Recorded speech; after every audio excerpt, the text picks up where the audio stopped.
views and opinions expressed in this program are those of the participants and do not necessarily reflect the views of BronxNet or the program underwriters.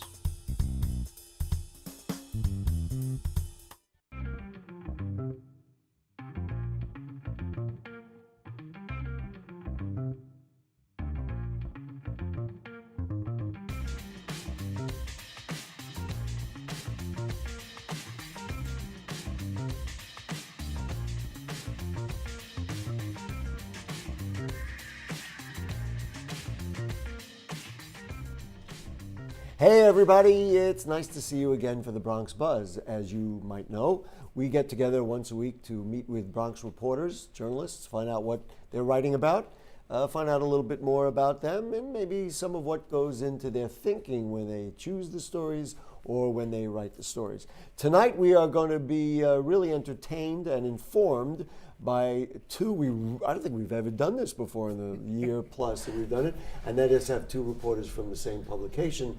And actually, to be more accurate, one is the brand new editor of the Riverdale Press. So welcome to Michael Hinman. Nice to have you. Thank you. Thanks for having me His on. first time on the show. Yeah. And his 90th time on the show. Anthony Capote. Nice to have you, Anthony. Always. Michael, let's start with you. It's nice to have you in the Bronx. Yeah. Let's introduce you to the people of the Bronx. Tell me a little bit about your career in journalism, how you got into it, what you've done before you got here to Riverdale and the Bronx, New York. Well, I've been doing this for 25 years now. I actually started in Pennsylvania as a teenager in high school. Just saw an ad saying, come cover sports at your school, and so I answered the ad. It was a school thing. Yeah, well, no, I worked for the daily newspaper in my county. Covered Covered your my school. Yep. That's pretty good. And they paid you? Yeah, they paid me really well. Wow. A lot better than they paid nowadays. No, that's for don't sure. say that. Don't say that. But I had to take my own pictures, develop my own photos, and all that stuff. And I even had a chance to lay out some of my stuff, like the old way of pasting everything up. So this really underscores even some of the young people we have around us in the studio, and for interns and things like that. That if you do this kind of thing, and maybe it's not the most pleasant thing, and you do a little extra, well, you too can become the editor of the Riverdale. That's right. Not yet, though. Don't become yet. So, what about it was interesting to you? And what about? I mean, you talked about taking photos, but undoubtedly you did some writing. What about it really motivated you? Well, I mean, the fact that you could impact people, so many people. It was just like you don't really realize, because I did radio too when I was in high school, and you're always just thinking about one person. You always imagine like one person. I'd always imagine I was talking to my mom, and that was just how I got through it.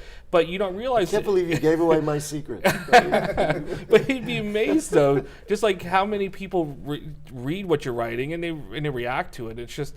I don't know. I always felt like a great opportunity to be able to make change. That's fascinating to me because people don't think of it like that. But for you, the feedback and the idea that you are communicating to, and in this case it would be the Northwest Bronx community, that's what motivates you. It's very interesting because many of the reporters that we've talked about, I don't remember what he told me originally.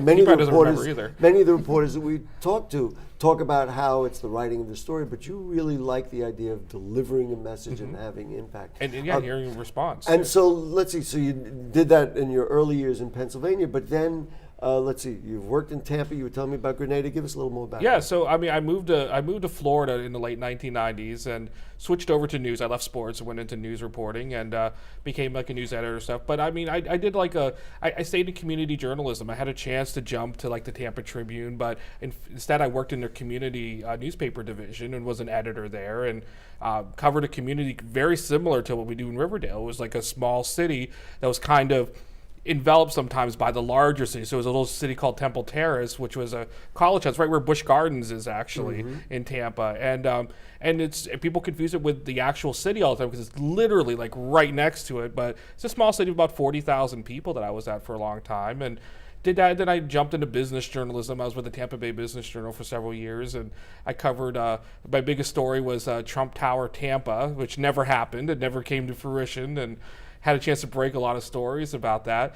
And but then kept finding my way back into community journalism. The one thing I want to interject is what you told me prior to the show, and that is that you've never worked at a daily. You don't like the idea of a daily. What is it about a weekly, which of course the Riverdale Press is, that inspires you? Well, I've done a few dailies here and there, but I Well, you avoid told me it wasn't them. your preference. Yeah, I avoid them, and it's I like the fact that dailies are always reactive, in my opinion. Like and that's a good thing to have. They have to be able to report things as they're happening. But at a weekly level, we can actually look at what's happening the next day. What are the impacts of it? What does it mean overall? What's the larger story? Talk to me about Grenada. Now you had said were you a journalist in Grenada? I did. Well, I did some freelance work when I was there. I actually covered a murder trial while I was in Wow. Grenada for a Canadian newspaper. But mostly it was my retirement. I was just Retirement. yeah, I was spending a couple of years of retirement before. It's like having dessert before your dinner. So it was just like a chance because journalists we don't make enough money to retire. So that's the Anthony, closest. you're all right here because we're going to keep going with the new editor of the Review. This is like exclusive, right? Nobody else That's has right. done that That's right. interview, so we're going to make the most of it. Exactly. So what have your impressions been of the new job of being the editor of the Riverdale Press? And how do you view even the community and the borough of the Bronx?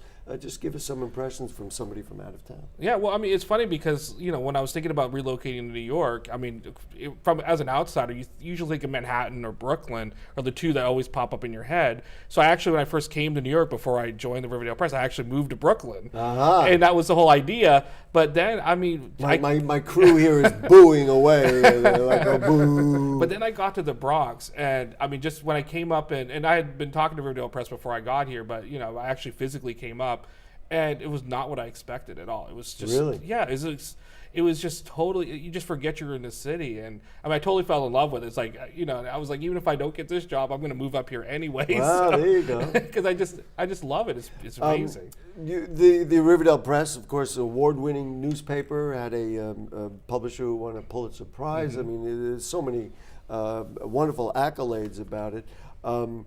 What's the challenge? I guess part of the challenge is living up to that legacy. I guess, and I'm guessing that motivates you as an editor to say, we can't really have a bad edition because we'd be kind of ruining a 50-plus year tradition. Yeah, it's funny because Buddy Stein, who won the Pulitzer, he's reading our paper every week, and I'm getting feedback from him every once in a while. I'm sure you are. And it's like, and I don't want that legacy to be tarnished in any way, and it means a lot. The Stein legacy, at the Riverdale Press. This is what they did for this community, and I've been researching. I've been going through old newspapers. I'm working on another story where I just need to know some past stuff, and I just seeing just how important the paper has always been to the community. And we're in a day and age now where there's the internet, there's all these other things where people can get their information, but I still think that the best way to get community news is from a physical newspaper. A community newspaper. Now, I'm going to share something. I might have said it on either this show or other shows before. Years ago on our other program, Bronx Talk, I had Buddy Stein on the show, and I asked him, even putting aside the fact that people in Riverdale generally have higher incomes, we know that that's a reality. Why does Riverdale do so well? And I talked about stability in their elected officials. And he said one of the reasons, and this was instructive to me learning about the importance of community journalism, one of the reasons is because Riverdale has had a good newspaper. So if the elected officials are out of line or need a little something or other, we give it to them. Absolutely. If there's a plan that is controversial, we give people a point of view. And so that's a tremendous legacy to have to live up to. Yeah, and people don't understand just how much of their lives are impacted at the community level. We worry about what's happening in Washington and in Albany, but we sometimes forget what's happening locally, which is what really, 80% of what we deal with every day is stuff that's decided locally. Let's bring Anthony into the conversation, and I've got like a long list of stories I want to talk about. But Anthony has been really great for the paper. He's been a great writer for the Bronx. But you're leaving. He's leaving. Oh my God! I'm gonna throw him out the door now. But you're leaving for a short period of time. Yes. So I'm taking 2 months off, which I don't think I've ever taken time off at the Riverdale Press. But it's funny because at one point I was sad because I thought that I would have to leave the paper. And Michael, being Michael, was like, "No, please don't. And let's figure out a way for you to because stay." you're a good reporter. Yes. So I want to just move this forward. So for 2 months, you're going to be going back home. You're from Yep, Florida. I'm from Miami originally. And then you'll come back. and then I'll be right back. Okay. You better come back. I've got a whole list of stories that I do want to talk about. The one that's on the front page of the paper, see, he doesn't know, but they get free publicity on this show. The front page is, what is this, $75,000 on the line? Community Board 8 barely musters the votes. They have kind of voted Michael Heller, who's a well-known figure in that part of the Bronx especially, to be the new district manager. Tell me about what this story is about. So Michael Heller, was a community board member at CB8. He was also a member of the local Democratic Club. He just became CB8's new district manager last month. But at the vote, part of the issue and some of the story that came out from that is that they mustered just enough votes to pass him. So no one voted against him, but he only got one vote above quorum. Wow. So they couldn't even really run the meeting if not for that one extra person. One vote. One vote. Well, but listen, but there's no contention over, I mean, Michael, I know him, and many people know him, he's well qualified, but, so your issue here is simply the vote. Is that right? You know, and 3 members of the community board had to, quote, leave and move their cars just before the vote happened. Oh my goodness. Boy, is that ever a Bronx story. Yeah, Well, exactly. 9 o'clock at night, though. Tell your boss yeah. here, welcome to the Bronx. Yeah, at 9:30 p.m. on a Wednesday. So I'm not really sure that anyone had to really move their cars. All right, we're going to take a short break. We're going to get to the list of stories, things going on that have been in the last couple of weeks in the papers that especially Anthony wrote. Michael doesn't do much more than he doesn't do anything. Right? I don't do anything. I don't. But he is the new, we're here with Michael Hinman, the new editor of the Riverdale Press, and Anthony Capote, who's a reporter for the Riverdale Press. And we will take a break and be back with more of the Bronx Buzz right after this. Sure, I look cute now, but when my owner lost his job, it was rough. I was living on the street, and one night, me and this Cocker Spaniel got into it so bad, I wound up looking like an ice cream cone. I cried a little bit, but thankfully I got rescued, so I'm running, I'm jumping, all back to my old self, and I'm ready to give unconditional love, even if you put a lampshade on my head.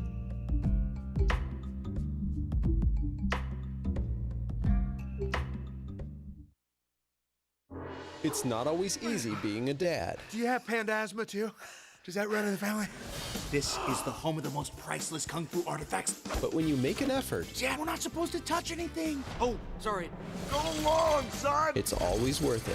Whoa! Master! The smallest moments can have the biggest impact on a child's life. Take time to be a dad today. I am gonna get you. I'm gonna get you. Call 877-4DAD-411 or visit fatherhood.gov to learn more. We are there, day one, with baby names and a gift that lasts a lifetime. We are there as you grow, protecting you and those you love. And we are there as you start your next chapter. We are with you through life's journey. We are Social Security, securing today and tomorrow. Get to know us at socialsecurity.gov. This video produced at U.S. taxpayer expense. Hamilton was adopted from a rescue in 2008. He really likes to be around people. And as soon as I start to make my breakfast, Hamilton is right there. I get out my mat and I'm doing a downward dog and he's underneath. He's quite the pug about town. He gets invited to a lot of parties. He knows he's a pretty big deal. I mean, look at this little face. How could you not love him?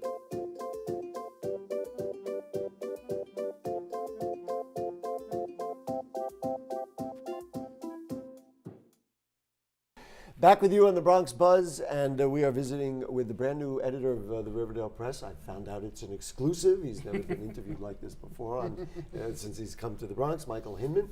And then also Anthony Capote, who is a reporter for the Riverdale Press. Anthony, let's run through a couple of other stories. Now, this one is close to my heart. The whole notion of the construction by Con Ed on Sedgwick Avenue, Yes. in the Van Cortlandt Village part of the Bronx, is incredible. I can tell you firsthand, it's incredibly disruptive. I know firsthand that residents were very upset because they didn't get any warning. There's no communication with Con Ed, and you wrote about that this week. Tell me about that. So, obviously part of the issue here is that Con Ed just finished a project on the other side of Sedgwick Avenue. Right, the southbound side, it was a gas line. A gas line project. Right. And after people had complained that they didn't communicate with the community appropriately and they were making too much noise and they were causing disruptions, Con Ed promised then that they would inform the community that things would be different for this next now 18-month project. Hey, so and it is an electrical line project, and I just happen to know about it, so I'll fill in the blanks. And it's going to run like all the way down Sedgwick Avenue. They've started on the northernmost part of Sedgwick Avenue, and it's incredibly, I mean, they're just incredibly disruptive. They're digging up half the street. And taking away parking at that.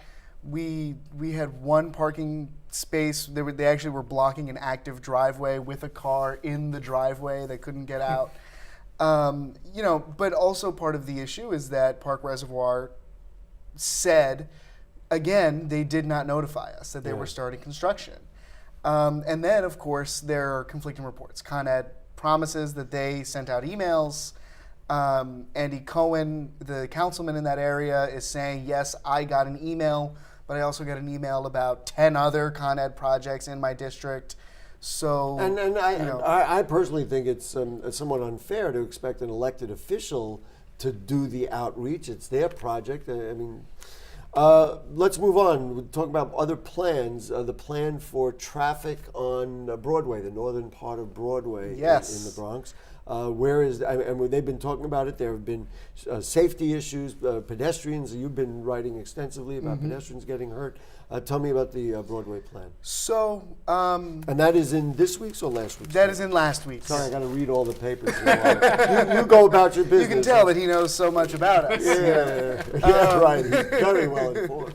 Okay, so, I'm gonna find this. Oh, here it is, right there in the front page. Right. So I think that there's an old adage in Riverdale that if you come up with any plan whatsoever, someone will be mad about it. And I think that is sort of what's happening with this Broadway traffic plan. And I have to tell you, I mean, I've covered the Bronx. You find that in many communities. It's absolutely. It's absolutely. not only in Riverdale. But, people are upset because DOT is saying that Broadway is a very wide street, which makes it very dangerous for pedestrians, and it allows cars to move very fast. I think at one point near Mosholu Avenue, Broadway is 100 feet wide, but down at Manhattan College Parkway, Broadway is 100 feet wide just on one side. Wow. So, and that's a long way to go. So it really entices people maybe to move a little faster. Now, I this might have been in your story that they were talking about making bike lanes, which would shrink the width of it.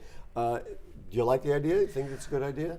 I'm concerned because I think it would back up traffic, and we're backed up in so many places in the Bronx. Well, part of the issue with Broadway is that the cars aren't necessarily backed up above 242nd Street.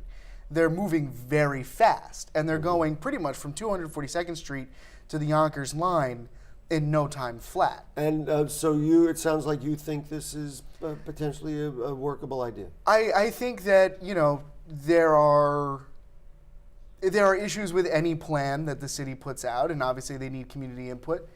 But also, we spoke to some experts and we asked them, and they said, the basics of the plan, if they want to slow cars down and they want to make it safer for pedestrians, the bones of the plan are good. Yeah, you don't want to when you have the lanes way too wide. It just opens it up for people just to fly down. When you narrow the lanes, you can slow down traffic. And quite so a bit. I guess a side benefit would be encouraging bike riders and those kinds of things. I mean, Absolutely. I've ridden my bike on Broadway a number of times, and it would be nice to have a lane. So timing on that potential plan? It was stalled partially because the community complaints went on for so long that they have to have now a second community meeting later in May, just for the community board traffic committee to vote on it. Then the community board as a whole will vote on it, and then they can take it to the city planning commission. So it's a little while. We're still a little while. We're still a little ways out. When you cross that street and when you cross the Grand Concourse and any of our thoroughfares in the Bronx, please be careful.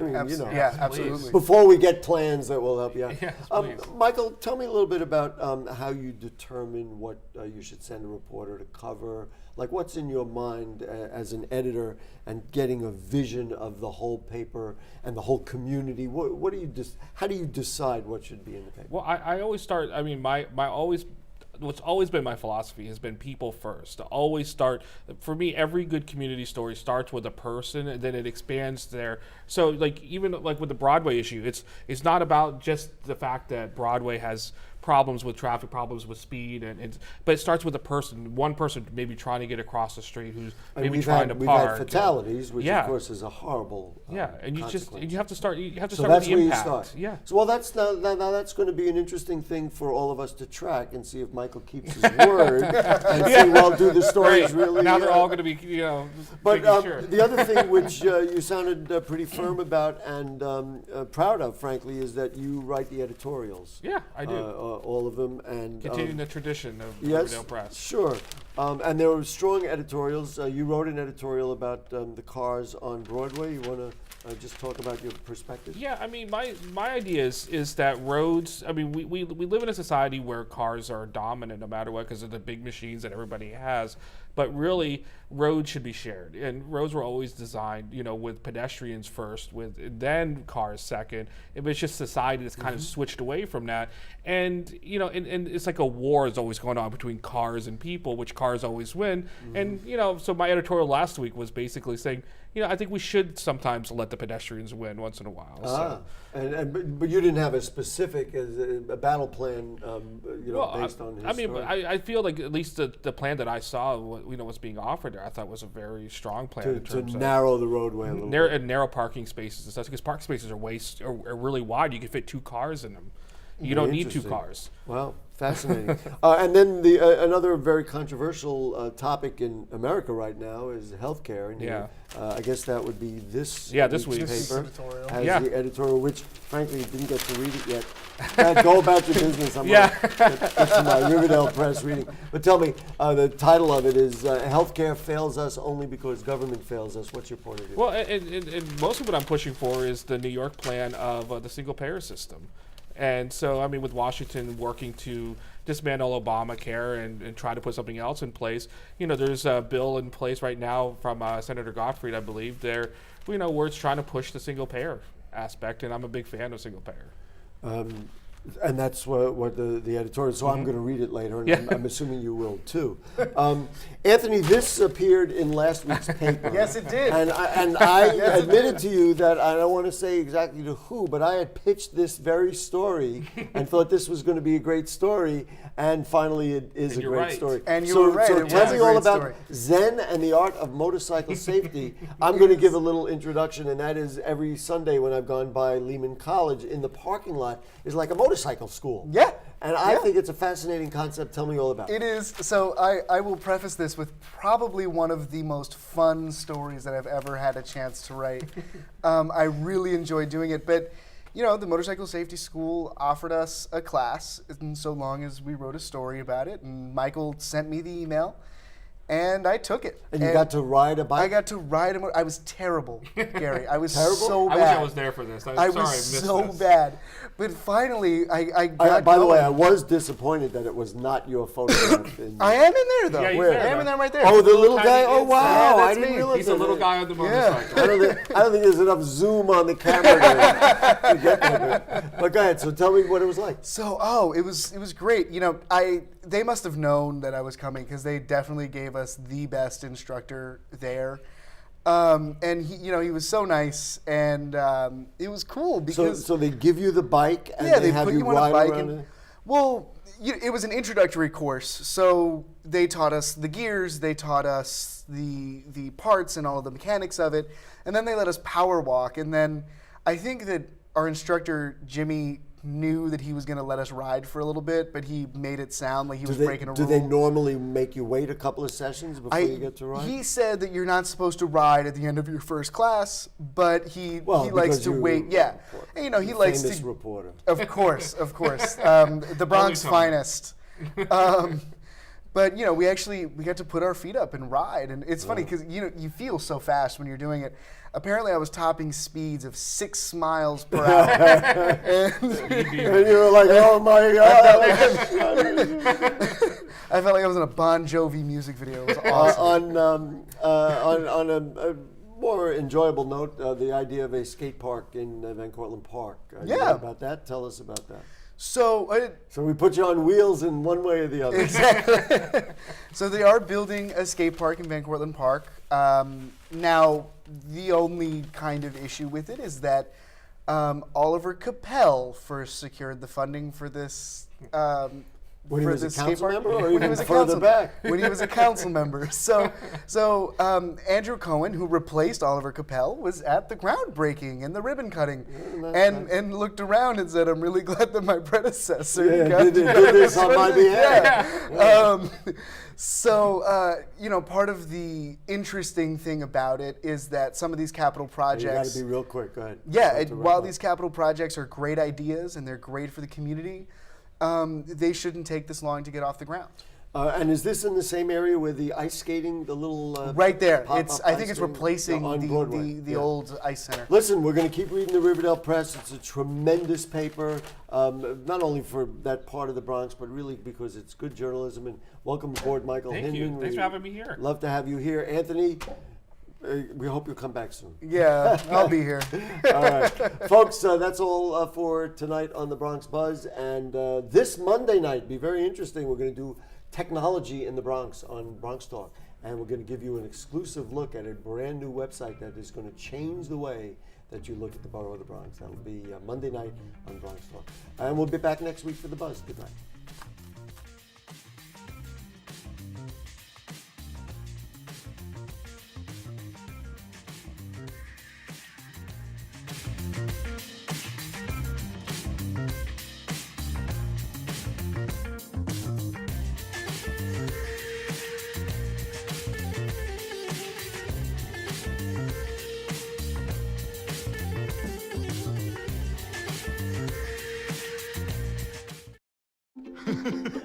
I'm a retired school psychologist, and helping people was my thing. I was very independent and thought I could take care of myself. I fell, and I had to have Meals on Wheels. After my stroke, when Meals on Wheels started, I was on the other end of the stick, so to speak. Meals on Wheels, coming to my door as someone who's housebound, having someone check on me, assures me that I'm not forgotten. Meals on Wheels has given me a mode of freedom that I wouldn't have otherwise. We're the clients. We are the clients. We are the clients of Meals on Wheels. America, let's do lunch. 1 in 6 seniors faces the threat of hunger, and millions more live in isolation. Drop off a hot meal and say a quick hello. Volunteer by donating your lunch break at americaletsdolunch.org.